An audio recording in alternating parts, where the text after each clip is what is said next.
गणानां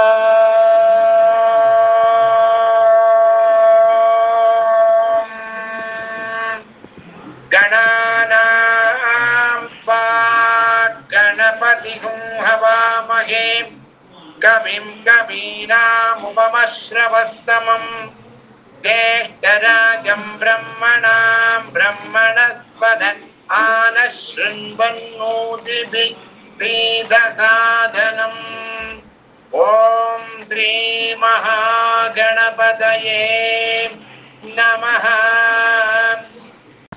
ओम चतुर्भिः श्रीकण्ठैः शिवयुवतिभिः पञ्चभिरभिप्रभिन्नाभिः शम्भोर्नभभिरभिः मूलप्रकृतिभिः चतुश्चत्वारिंशते वसुधलकलास्त्रत्रिवलयत्रिरेखाभिः सार्धं तव शरणकोणाः परिणताः। சௌந்தரிய நகரில் இருக்கக்கூடிய 11வது ஸ்லோகம் ஸ்ரீசக்கர வர்ணனை. அம்பாளுடைய கோட்டையே ஸ்ரீசக்கர கோட்டைன்னு சொல்லுவார். அதனுடைய வர்ணனையாக நம்ம இன்னைக்கு பார்த்தோம். போன தரம் 215 216 ஸ்ரீங்கார பஞ்சர சுக்யை நமக ஸ்ரீங்காராங்கண தீபிகாயை நமக. 20 நாமமும் ஹ்ரீன்னு ஆரம்பிக்கிறது. இதுல 215 216 நம்ம இப்ப பார்க்க போறோம். இதுக்கு நம்முடைய பாஷ்யம் என்ன சொல்றது அப்படின்னு நம்ம பார்க்கணும். ஸ்ரீங்கார பஞ்சர சுக்யை, சுகம் சுகா சுகர்னு கேள்விப்பட்டிருக்கோமே, கிளின்னு அர்த்தம். ஸ்ரீங்காரம் என்ற கூட்டில் ஒரு அழகிய பெண் கிளியாக விளங்குபவள் அம்பிகை.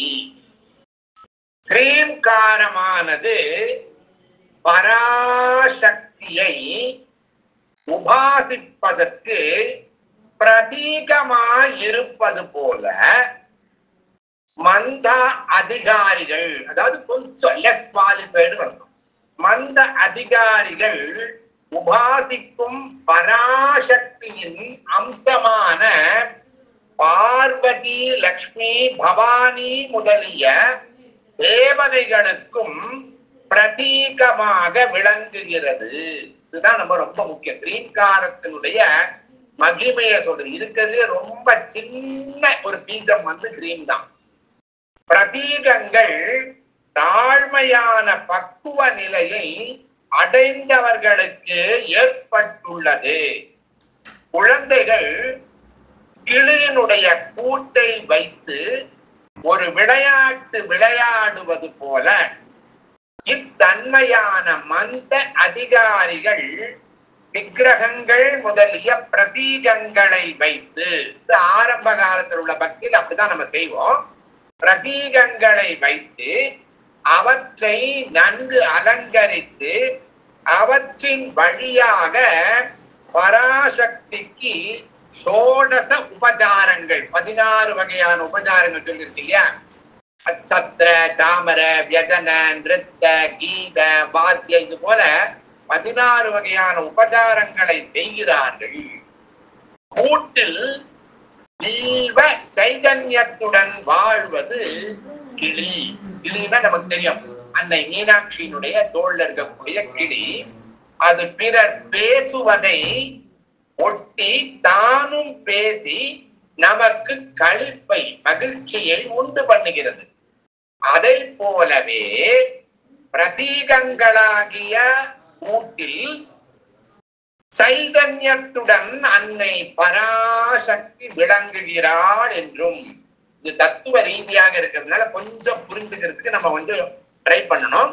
பிரதீக ஆராதனை செய்பவர்களுக்கும் அவரவர் ஸ்ரத்தைக்கு தக்கவாறு, அதுதான் அண்டர்லைன் பண்ணணும். எல்லாருக்கும் ஒரே பலனான்னா கிடையாது. அவரவர்கள் ஸ்ரத்தைக்கு தக்கவாறு நற்பயனை அளிக்கிறாள் என்ற கருத்தும் இங்க நம்ம பாக்குறோம். ஒரு கிளிய வச்சு எவ்வளவு பெரிய விஷயத்த நமக்கு புரிய வைக்கிறா பாருங்க. இதுக்கு அடுத்த நாமமா நம்ம பார்த்தது வந்து ஹ்ரீங்காராங்கண தீபிகாயை நமக. தீபம் இல்லையா, அன்னைக்கே சொன்னோம், ஞான சுடர். ஸ்ரீம் என்னும் அங்கணத்தில் ஒரு ஞான விளக்கு போன்றவள் அன்னை. ஒரு வீட்டில் அங்கணம் என்பது விஸ்ராந்தி பண்ணும் இடம். பிரேம் என்பது சம்சார துன்பங்களிலிருந்து களைப்பாரும் ஓர் இடமாதலால், விஸ்ராந்தினா என்ன அர்த்தம்? ரெஸ்ட் எடுக்கிறதுன்னு அர்த்தம். களைப்பாரும் இடமாதலால் அதை அங்கணத்திற்கு ஒப்பிடப்பட்டது. இதுவும் அதே மாதிரிதான், தத்துவ ரீதியாக உள்ள ஸ்லோகம் இது.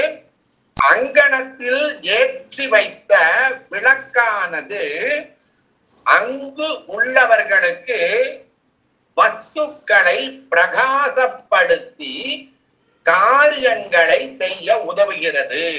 பழைய காலத்துல மின்சாரம்லாம் இல்லாதப்போ ஒரு ரூமுக்குள்ள போனோம்னா என்ன பண்ணுவோம்? ஒரு விளக்கை எடுத்துட்டு போவோம். விளக்கு எடுத்துட்டு போனவொடனே என்ன ஆகும்? அங்க இருக்கிற எல்லா பொருள்களும் நமக்கு புலப்படும். அது போல ஆகையால் அது அவர்களால் அணையாமல் காப்பாற்றப்படுகிறது.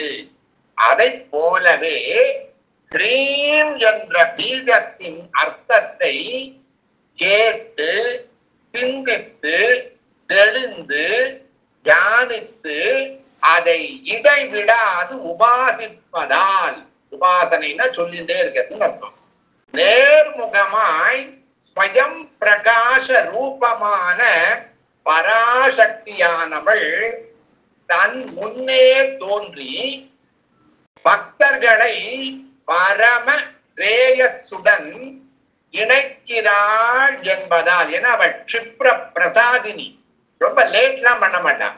பக்தியோட நம்ம ஈடுபட்டுட்டோம்னா நம் முன்னே தோன்றி, நம்முடைய மனக்கண் முன்னே தோன்றி அருள் பாலிக்கிறாள் என்பதால் பராசக்தி அங்கணத்தில் ஏற்றி வைத்த ஒரு ஞான தீபமாக கருதப்படுகிறாள்.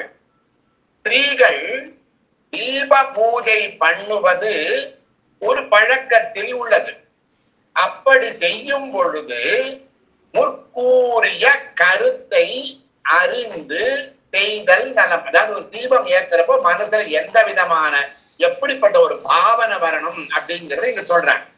மேலும் கிரகங்களில் காலையிலும் மாலையிலும் சிறிது நேரமாவது தீபத்தை ஏற்றி வைத்து வணங்க வேண்டும். இத அப்படியே தத்துவத்திலிருந்து நம்முடைய அன்றாட வாழ்க்கைக்கு ஒரு நடைமுறை பழக்கத்தையும் நமக்கு சொல்லிக் கொடுக்கிற மாதிரி இருக்கக்கூடிய ஒரு ஸ்லோகம் இது. சிவானந்த நகரியில என்ன சொல்றா அப்படின்னா, சரித சரிதஹா அப்படின்னு ஒரு வாக்கியம் இருக்கு. அதாவது உன்னுடைய புகழை பாடக்கூடிய அந்த சரித்திரம் இல்லையா, இப்ப சிவனை பத்தியா இருந்தாலும் சரி, அம்பாளை பத்தியா இருந்தாலும், ஒரு இறைவன் அப்படிங்கிற ஒரு பொதுவா இருக்கக்கூடிய நம்மை மீறிய ஒரு சுப்ரீம் பவர் இருக்கு இல்லையா, அதை பற்றி புகழ்பாடும் சரித்திரம் என்பது ஒரு நதியாம். என்னுடைய பாபம், இப்ப ஒரு நதி ஓடி வருதுன்னு வச்சுக்கோங்க, வழியில என்னெல்லாம் இருக்கும்? பெரிய கல் இருக்கும், சின்ன கல் இருக்கும், எல்லாமே இருக்கும். என்னுடைய பாபம் என்ற கற்களை, அதுக்கு பேர் என்ன தெரியுமா? கில்பிஷ ரஜஹான்னு சொல்றாங்க. சரித சரிதஹா கில்பிஷ ரஜஹா. இப்ப தண்ணி வேகமா, இப்ப பொதிகை மலையில இருந்து தண்ணி வருதுன்னு வச்சுக்கோங்க, வழியில இருக்கக்கூடிய அந்த கற்கள்லாம் என்ன ஆகும்? அதுக்கு முன்னாடி நிக்க முடியுமா? அடிச்சுட்டு போயிடும். அதே மாதிரி அந்த அம்பிகையினுடைய அருள் என்ற ஒரு நதியானது மேலேந்து வர்றப்போ நாம் செய்த பாவம் என்ற, அது பெரிய கல்லாவும் இருக்கலாம், சின்ன கல்லாவும் இருக்கலாம், பாறாங்கல்லா இருக்கலாம், அதை அடித்து கொண்டு போய்விடும். இது எவ்வளவு தீர்மானமா சொன்னார் பாருங்க ஆதிசங்கர சிவானந்த நகரில. கிரீம் பீஜமும் ஏன்னா பீஜம் வந்து திதைன்னு சொல்லுவோம். அம்பாளுடைய அந்த மொத்த சக்தியும் அந்த கிரீம் பீஜமும். அது போலவே நாம் தெரிந்து தெரியாமல் செய்த பாப வினை என்ற கற்களை சுக்கு நூறாக உடைத்து அதுக்கப்புறம் என்ன ஆகும்? அந்த நதிக்கு போறதுல பிரயோஜனம் பிரச்சனை இருக்குமா? நடுவுல கல் இருந்தது. கல் இருக்கிறப்போ ஒரு சின்ன தடை இருக்கும். அந்த கல்ல சுக்கு நூறா உடைச்சாச்சுன்னா அந்த நதி வந்து ரொம்ப ஃப்ரீ ஃப்ளோ இருக்கும். அந்த நதிக்கு எந்த ஒரு தடையும் இல்லாமல் எங்க பாயும்? பாவம் செய்தவர்கள்னா நம்முடைய பாவ மூட்டையானது அழிந்து விட்டது. அந்த நதி என்பது அம்பிகை. அது நம்மிடையே ஒரு ஞானமாக தங்கு தடையின்றி பாயும். இதுதான் சிவானந்த லகரியில சொல்லப்பட்ட ஒரு அருமையான பாடல். ஏங்க நம்ம சொல்றோம் அப்படின்னா கிரீம் பீஜமும் அது போலதான். நாம பாவம் செய்தாச்சு, இனிமே வந்து ஒன்றும் பண்ண முடியாது. செஞ்சதுதான். இனிமே வானா நம்ம செய்யாம இருக்கலாம். ஆனால் செய்த பாவ மூட்டைகள் நம் முன்னால் இருக்கும் பொழுது அந்த அஞ்ஞானம் என்கின்ற திரோதானம் நம் முன்னாடி இருக்கு. அந்த அம்பிகை என்ற ஒரு நதியானது அந்த பாவம் கற்களை உடைத்து செல்லும் பொழுது நம்மிடையே அந்த அருட்பார்வை என்பது பாய்வதற்கு எந்த தடங்களும் இல்லை. இதுல இன்னொன்னு என்ன சொல்றான்னா, நாம எங்க இருக்கோம்னா கீழே இருக்கோமா. நதி எங்கிருந்து மேபாயும்? மேல இருந்து கீழே பாயக்கூடியதுதான் நதி இல்லையா? ஃப்ளோவே அப்படித்தானே இருக்கும். சோ நாம கீழே இருந்தாலும் சொன்னோமே திருஷா திராகியஸ்யா தியானத்துல சொன்னோமே, எவ்வளவுதான் அஞ்ஞானியா இருந்தாலும் மூடனாக இருந்தாலும் நான் ரொம்ப கீழ்மட்டத்துல இருந்தாலும் வரக்கூடியது யாரு? அம்பிகையினுடைய அந்த அருட்பார்வை. அதனால தேவியினுடைய அனுகிரகம் 5வது விஷயம். அந்த திரோதானத்துக்கு அடுத்தது இருக்கிறது வந்து அனுகிரகம் தான். சோ தேவியினுடைய அனுகிரகம் மிக மிக கீழே உள்ள என்னுடைய மனதிலும் பாய்கிறது. சோ நான் பாவம் செஞ்சுட்டேன், இனிமே எனக்கு அது பாயாது அப்படின்னு நினைக்க வேண்டாம். நீ எவ்வளவு கீழே வேணாலும் இரு. இன்னும் சொல்ல போனா நீ எவ்வளவு கீழே இருக்கியோ அவ்வளவு பாஸ்டா அந்த நதி வந்து மேல வந்து நமக்கு வந்து பாயும். ஒன்லி திங் என்ன? அந்த நடுவுல இருக்கக்கூடிய பாவமான கற்கள் அடித்து அம்பாளுடைய அருட்பார்வையால் அடித்து செல்லப்பட வேண்டும். ஏன்னா அது ஃபார்ம்லெஸ். அதுக்கு ஒரு ஃபார்ம் கிடையாது. இப்படிதான் இருக்குன்னு சொல்ல முடியாது. அது ஒரு லிமிட்லெஸ். இந்த லிமிட்ல தான் அது பாயும்னு சொல்ல முடியாது. எப்பொழுதுமே நதி மேலே இருந்து கீழே பாய்வது போல நாம் அம்பிகையினுடைய கிரீம் பீஜத்தை, ஏன்னா நாமம் என்ன சொன்னோம்? கிரீங்கார பஞ்சர சுக்கியை நமக கிரீங்காராங்கண தீபிகாயை நமகான்னு சொன்னோம். சோ அந்த கிரீம் பீஜத்தை இடை விடாது நாம் சொல்லிக் கொண்டிருக்கும் பொழுது அன்னையினுடைய அருட்பார்வை நமக்கு கட்டாயம் கிடைக்கும். ஏன்னா அவ வந்து அவ்யாஜ கருணாமூர்த்தி. எதுக்கு வந்து நான் உனக்கு கருணை பண்றேன்னே தெரியாம கருணை பண்றவ அம்பாள். ஆள் பார்த்து இவனுக்கு பண்ணலாமா பண்ணக்கூடாதா அப்படிங்கிறது கிடையாது. ஒண்ணு அவன் எப்படிப்பட்ட ஒரு மூடனா இருந்தாலும் அவனையும் அவளுடைய பாதங்களில் சேர்ப்பதுதான் அவருடைய தலையாய கடமையா வச்சிருக்கிறதுனால நமக்கு ஈஸி வே டு அப்ரோச் அப்படிங்கிறது இந்த கிரீம் பீஜம். அதுதான் நம்ம புடிச்சுக்கணும். ஏதாவது ஒண்ணு வச்சிருந்துதானே நம்ம போக முடியும். அந்த கிரீம் பீஜத்தை அந்த அளவுக்கு நம்ம நாள் பூரா இடைவிடாது சததம் சொல்லணும் அப்படிங்கிற அந்த கருத்தோட கல்யாண பிருஷ்டிஸ்தவம் அப்படின்னு ஒரு நூல் இருக்கு. அந்த கல்யாண விஷயத்தம் அன்னைக்கே சொன்னேன். பஞ்சத சாட்சியினுடைய அதே ஆர்டர்ல இருக்கக்கூடியது. அதுல இருக்கக்கூடிய 3வது ஸ்லோகம் எப்படி வருது அப்படிங்கறது நம்ம இங்க பார்க்கலாம்.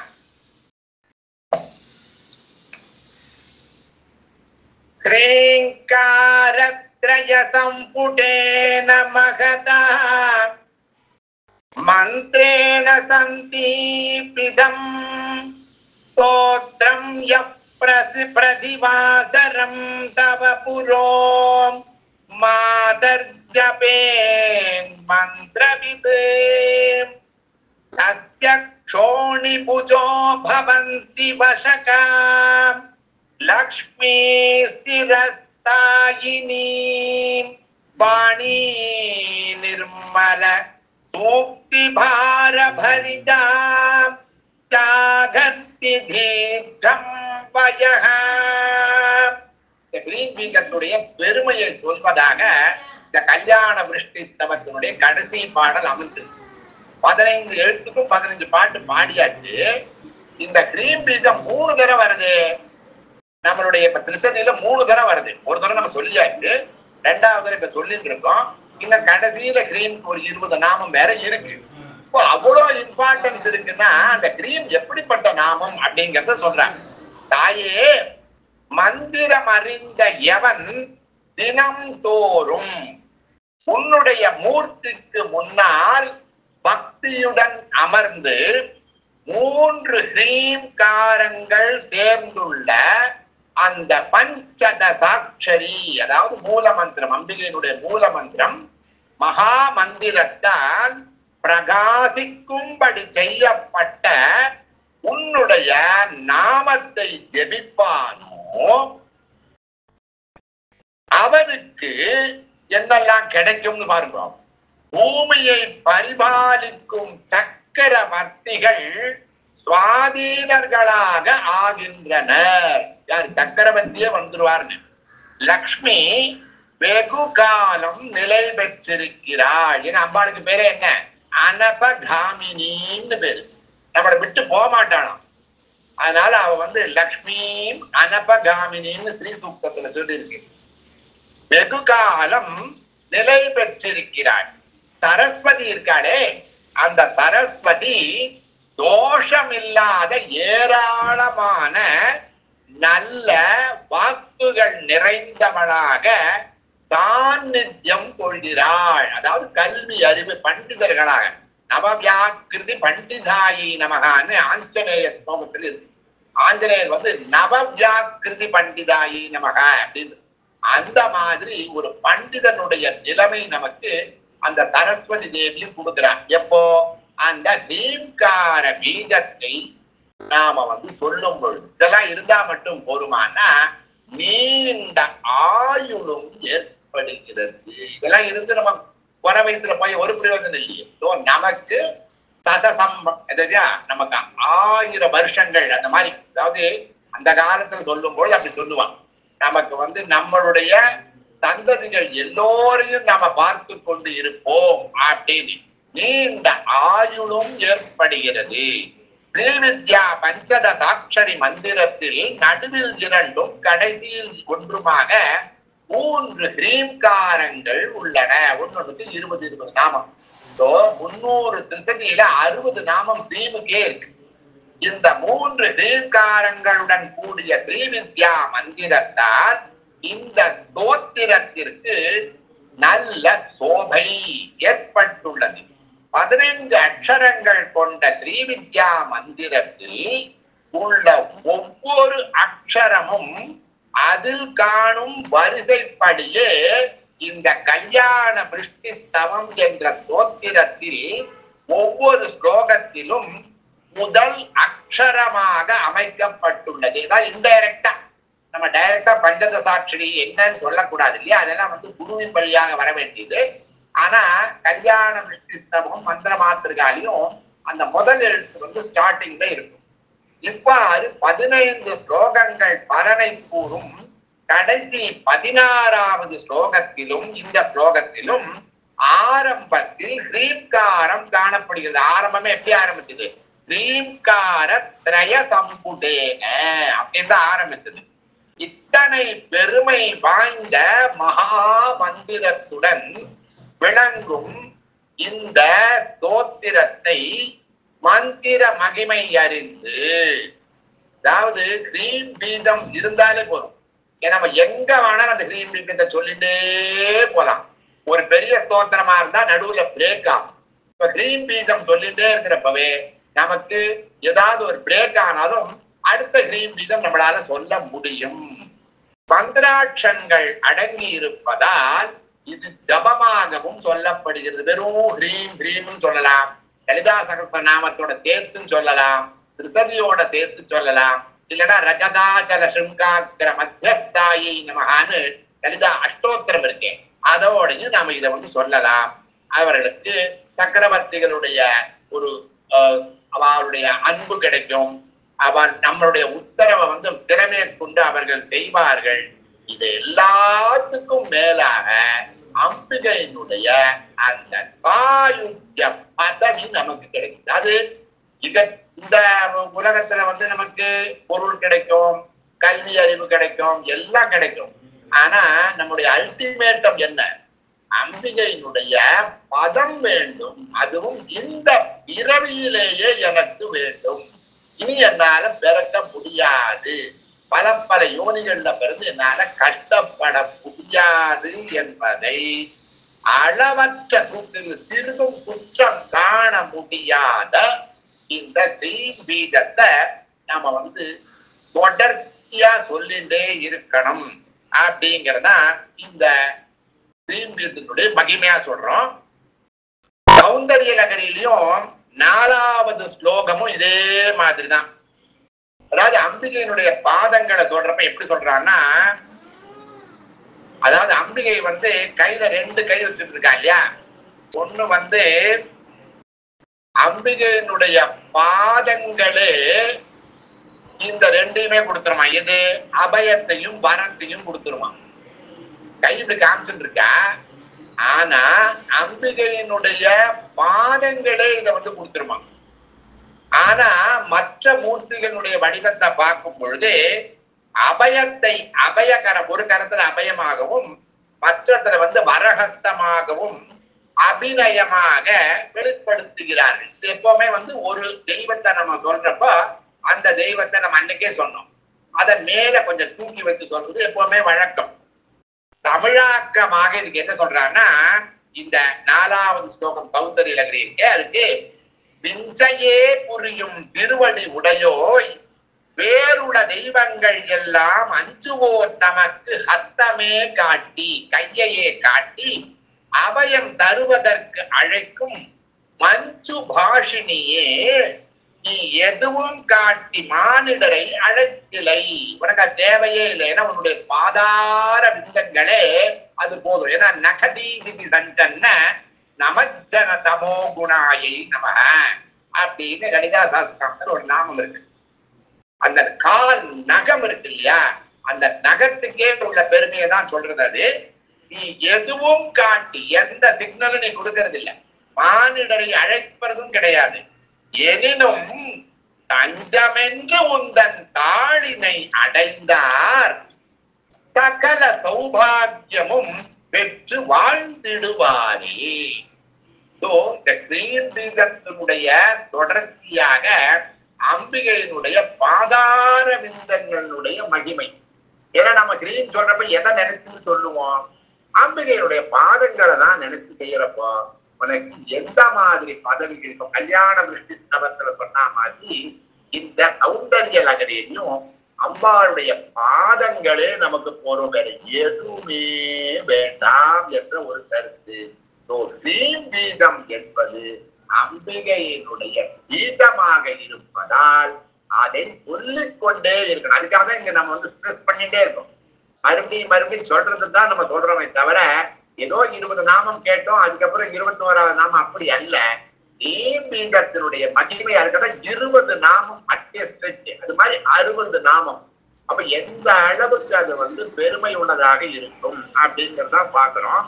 ஆனா நிறைய நேரத்துல நமக்கு என்ன தோணும் அப்படின்னா, நாம பக்தி செலுத்துகிற அளவுக்கு கடவுள் நமக்கு ஏதாவது தராரா, நான் இவ்வளவு நாமம் சொல்றேனே, இவ்வளவு ஜெபிக்கிறேனே, இருந்தாலும் எனக்கு ஏதாவது அதுக்கு ஒரு ப்ரப்போஸ், நம்ம எப்பவுமே அப்படித்தானே பார்ப்போம், இப்படி செஞ்சா இப்படி வரணும், ஒரு ப்ரப்போர்ஷனேட்டா இல்லையே அப்படின்னு நினைக்கிறோம் இல்லையா. நாம என்ன கொடுக்குறோம் அப்படி அம்பாளுக்கு அப்படின்னு பார்த்தா வெறும் அன்பையும் பக்தியையும் தான் கொடுக்குறோம், வேற ஒண்ணுமே நம்ம கொடுக்கறது இல்லையே.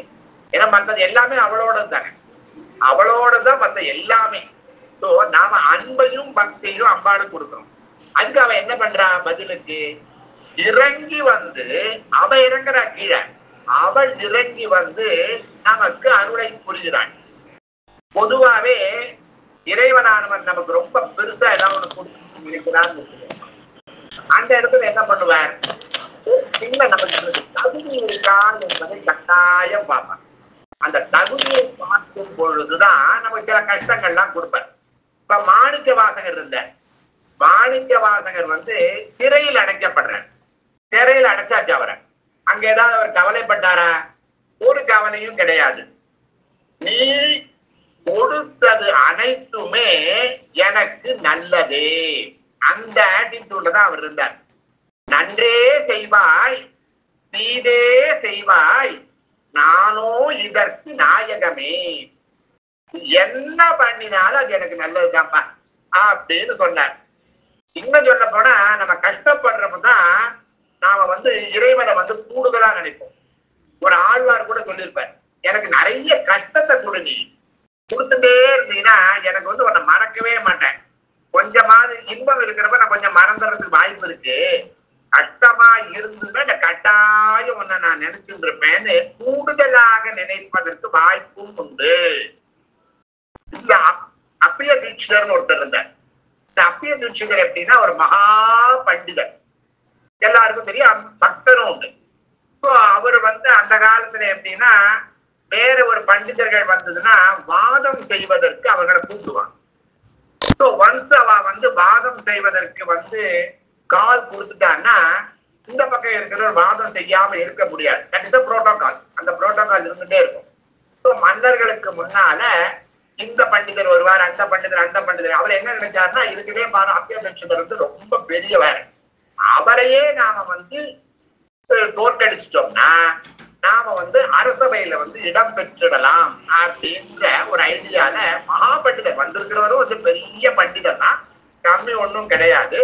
அவர் என்ன பண்றாருன்னா இவர்கிட்ட வந்து நீங்க வாங்குவோம், எங்க கூட வந்து போட்டிக்கு வாங்குவோம். தம்பிய தீட்சிதர் அதெல்லாம் ஒன்றும் பிரிய கிடையாது, இருந்தாலும் அந்த காலத்துல உள்ள பொசிஷனுக்கு சரி பண்ணிக்கலாம் அப்படின்னு. ஆனா இந்த பண்டிதர் என்ன பண்ணிட்டாரு, இதுக்கு முன்னாலேயே கொஞ்ச நாளைக்கு முன்னாடியே வந்து இந்த அப்பைய தீட்சிதரை பத்தி அவருடைய விவரங்களை எல்லாம் சேகரிக்கிறப்போ அது எப்படி என்ன ஏதுன்னு கேட்கிறப்ப அவருக்கு வந்து எப்பவுமே வயிற்று வலி ஒண்ணு வருமா. வயிற்று வலி வர்ற சமயத்துல அவர் ரொம்ப துடிச்சு போயிடுவார். இவர் என்ன பிளான் பண்றாரு இந்த பண்டிதர்னா, அந்த அப்பைய தீட்சிதர்கிட்ட அந்த வலி வர்ற சமயத்துல நம்ம போய் நம்ம வந்து வாதம் செஞ்சோம்னா உள்ள வலி இருந்துட்டே இருக்குமே, அவரால வந்து ஃபுல்லா கான்சென்ட்ரேட் பண்ண முடியாது, அவர் தோத்து போயிடுவார்னு சொல்லி சாதாரண ஒரு மனுஷன் நினைக்கிற மாதிரி அவர் வந்து நினைச்சு அவருக்கு வந்து கால், இன்னைக்கு வாங்கோ, இன்னைக்கு நீங்க பண்ணலாம் அப்படின்னு. அப்போ காலையில இருந்து வாதம் நடக்கிறது, வாதம் முடியறது. வாதம் முடிஞ்ச உடனே இந்த பண்டிதரான அப்பைய தீட்சிதரை வந்து ஜெயிக்க முடியல. காட்டுல சாஷ்டாங்கமா விழுந்துடுறா, நீங்க தான் பெரியவா, நான் வந்து அவ்வளவு இது கிடையாது, எனக்கு அவ்வளவு போராது அப்படின்னு சொல்லிடுறேன்.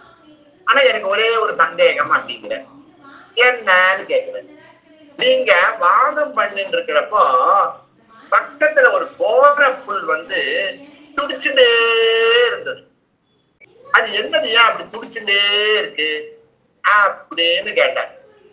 அப்போ அப்பைய தீட்சிதர் சொல்றார், எனக்கு வந்து வயத்துல வலி வர்றது வந்து சகஜமா வரும், அப்பப்ப வரும். அந்த வலி வந்ததுன்னு இப்ப அல்சர்ன்னு சொல்றோம் இல்லையா, அந்த மாதிரிதான். அப்போ வயிற்றுல வலி வர்றப்போ அந்த வலியில வந்து எனக்கு தாங்க முடியாது, அப்ப நான் துடிச்சு போயிடுவேன். அப்ப இன்னைக்கு நீங்க வாதத்துக்கு வரேன்னு சொன்ன உடனே நான் என்ன பண்ணேன், அந்த வயிற்று வலியை வந்து இந்த புல்லுகிட்ட கொடுத்துட்டேன். புல்லு வேலை செலுத்தினோட அந்த புல்லுக்கு வந்து அந்த வலியினுடைய உபாதம் கூட அதுக்கு போயிடுச்சு.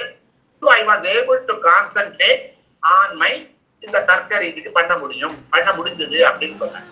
அப்ப இவர் கேட்கிறார், பண்டிதர் கேட்கிறார், ஒரு புல்லுக்கு நீங்க வந்து ஒரு வயிற்று வலியை மாற்ற முடியும் அப்படின்னா இந்த வயிற்று வலியவே வேற யாருக்கே கொடுத்துடலாமே, உனக்கு வராத மாதிரி இந்த வயிற்று வலியவே நீங்க வேற யாருக்கா வந்து டிரான்ஸ்பர் பண்ணிடலாமே, எதுக்கு நீங்க வயிற்று வலியாத துடிக்கிறேன்? இதுவும் நம்மளை போல ஆட்கள் கேட்கக்கூடிய ஒரு கேள்வி.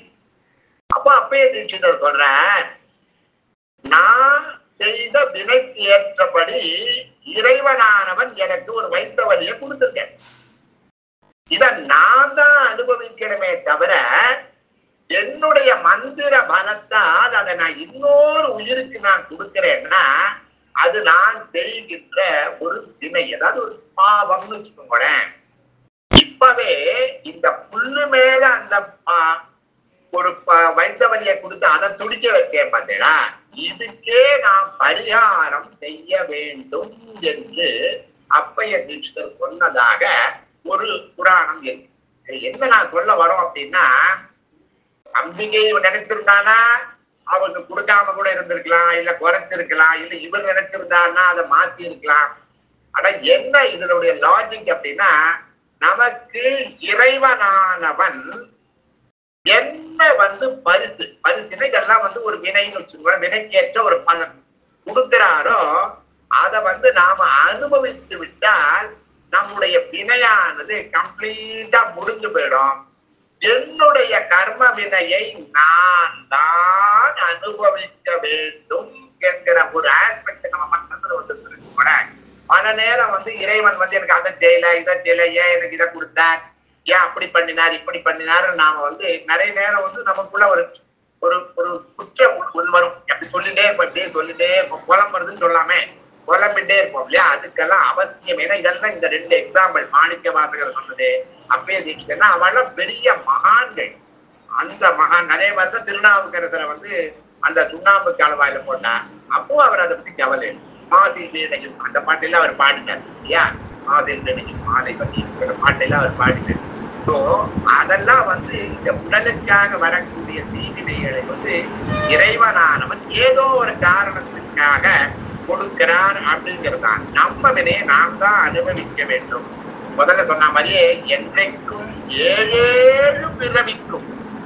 இப்ப சிவானந்த லகரியில் அதான் சொல்லியிருக்கு, எனக்கு என்ன நீ மூடனா படைச்சிருக்கியா, என்ன அறிவிலியா படைச்சிருக்கியா, என்ன இருக்கிறதே இழிவா படைச்சிருக்கியா, என்ன மாதிரி நீ என்ன படைக்கணும், என்ன மாதிரி என்ன கொண்டு போகணும் நீ என்ன ஃபீல் பண்றியோ அது மாதிரியே நான் இருந்துக்கிறேன். எனக்கு அதுல சந்தோஷம் தான். அழகான வரி சிவானந்த சொல்லக்கூடிய வரி.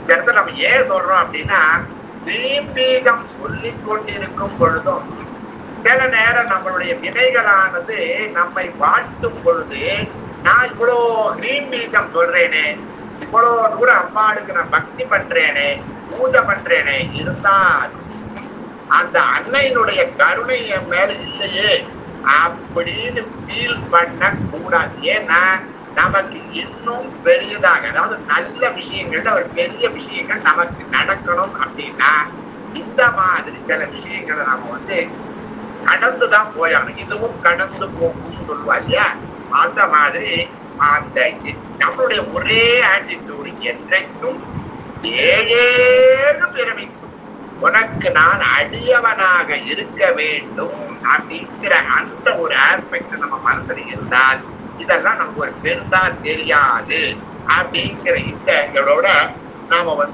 இந்த 2 ஸ்லோகத்தினுடைய அர்த்தத்தை புரிஞ்சுக்கலாம். அடுத்ததாக இருக்கக்கூடியது 217ம் 218ம் கிரீம்கார கந்தரா சிங்கை நமக. முதல்ல கிளிய சொன்னாளா, இப்ப சிம்ஹத்தை சொல்றான். கிரீம்கார போத பிரிங்கிகாயை நமக. பிரிங்கிகாயன்னா வண்டு. ஹ்ரீங்கிறத எல்லாருக்கும் ஈக்குவேட் பண்ணி அதுல இருந்து ஒரு தத்துவ விளக்கத்தை கூறுவதுதான் இதனுடைய சிறப்பு. கிரீம்கார கந்தரா சிங்கை நம. கிரீம்காரா போத பிரிங்கிகாயை நமக. இதுக்கு முகவுரையா என்ன சொல்றாங்க அப்படின்னா, தீங்காரமாகிய குகையில் வசிக்கக்கூடிய ஒரு பெண் சிங்கம். அதான் சொல்றீங்க. ஒப்புமையாக என்ன சொல்றாங்கன்னா, இரிஷோ விஷதா கிருதிச்ச சேதஹ முகரே பஞ்சமுகோஸ்திமே உதோபிஹி. சிவானந்த லகரியில் இருக்கக்கூடிய 44வது ஸ்லோகம். இந்த இடத்துல இந்த சிங்கம்னு சொன்னா இல்லையா, அதுக்கு ஈக்குவேட் பண்றார். அதே மாதிரி தீங்கார போஜ பிரித்திகாய்க்கு என்ன முகவரையா சொல்றான்னா, தீங்காரமாகிய தாமரை ரமிக்கும் ஒரு பெண் வண்டு. தேவிக்கு பிரமராம்பிகை என்ற ஒரு பெயர் உண்டு. அதுக்கு ஒப்புமையா என்ன சொல்றாங்கன்னா, இதுவும் சிவானந்த லகரி தான். ததபக்ஷஹ சுமனோ வனேஷு புனः சாக்ஷான்மதீயே மனோ ராஜீவே பிரமராதிபோ விஹரதா ஸ்ரீசைலவாசி விபுஹு. இது சிவானந்த லகரி இருக்கக்கூடிய 51வது ஸ்லோகம். இந்த முன்னால் இருக்கக்கூடிய 44வது. அது ஒப்புமையான சொல்லும் பொழுது அதனுடைய அர்த்தத்தை நம்ம பார்க்கும் பொழுது இந்த நாமத்தினுடைய மகிமை நமக்கு வரும். சிவஸ்தோத்திரத்துல சிவானந்த லகரி இருக்கு இல்லையா, இந்த 44வது ஸ்லோகத்துக்கும் ஒரு அர்த்தத்தை நம்ம சொல்றேன். அதையும் நம்ம பார்த்துக்கலாம். பாடலை மட்டும் நம்ம பாடிக்கலாம். அடுத்தது நம்ம பார்க்கலாம். 44வது ஸ்லோகம். கரலக்ன ப்ருககரீந்திரபங்கோ கனசார்தூல விகண்டனோஸ்த சந்துஹு கிரிஷோ மிஷதாத்ரிஸ்ச சேதஹ முகரே பஞ்சமுகோ சதிமே உதோபிஹி.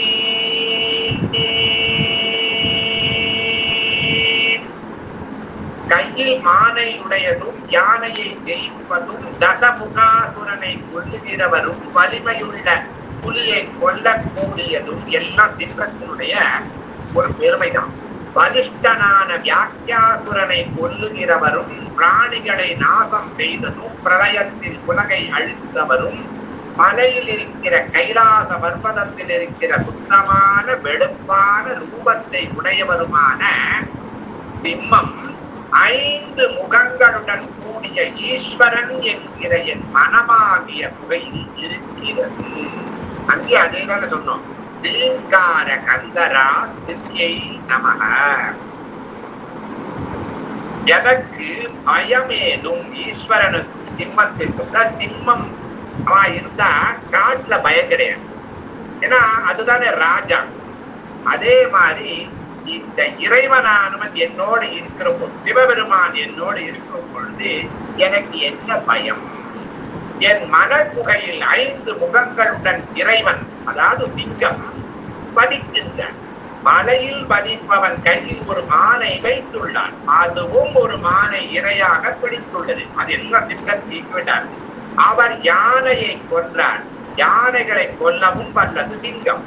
கொடிய புலியை கொன்றார். புலியவும் அதால் அடிக்க முடியும். தன் மீது இறந்த விலங்குகளை பெற்றவர். அருகே இறந்த விலங்குகளை உடையது. ஏன்னா அதை அடித்து கொண்டு சாப்பிட்டு போக முடியாது தானே. வெண்மை நிறம் பெற்றவர். கம்பீர தோற்றம் பெற்றது. இப்படி அந்த காட்டிலே இருக்கக்கூடிய சின்னத்தையும் அந்த அம்மையினுடைய உமா அம்மையினுடைய கணவராக இருக்கக்கூடிய சிவபெருமானையும் இந்த ஸ்லோகம் தேடை நிறைந்துள்ளதாக இருக்கிறது. சொற்கள் சிவனிற்கும் சிங்கத்திற்கும் பொருந்துபவை. நீங்க சிங்கம் நினைச்சு படிச்சா சிங்கத்துக்கு ஒத்துப்போம், சிவன் நினைச்சு பார்த்தா சிவனுக்கு ஒத்துப்போம். சிவனிற்கு 5 முகங்கள் பஞ்சமுகன் என்று அழைக்கப்படுகிறான். அதற்கு சிங்கம் என்பதும் ஒரு பொருளாக அமைகிறது. பக்தனின் மனது ஒரு குகையாக சொல்லப்படி தகரா காசம் சொல்றோமே, சிவன் என்னும் சிங்கம் குகையில் வசிக்க பக்தன் எதை பற்றியும், அதான் அண்டர்லைன் பண்ணணும், எதை பற்றியும் பயப்பட வேண்டியதே இல்லை அப்படிங்கிற இந்த லெவலோட இருக்கிறோம். அன்யதா சரணம் நாஸ்தி த்வமேவ சரணம் மம தஸ்மாத் காருண்யபாவேன ரக்ஷ ரக்ஷ மகேஸ்வரி ரக்ஷ ரக்ஷ மகேஸ்வரி ரக்ஷ ரக்ஷ மகேஸ்வரி. ஹரி ஓம்.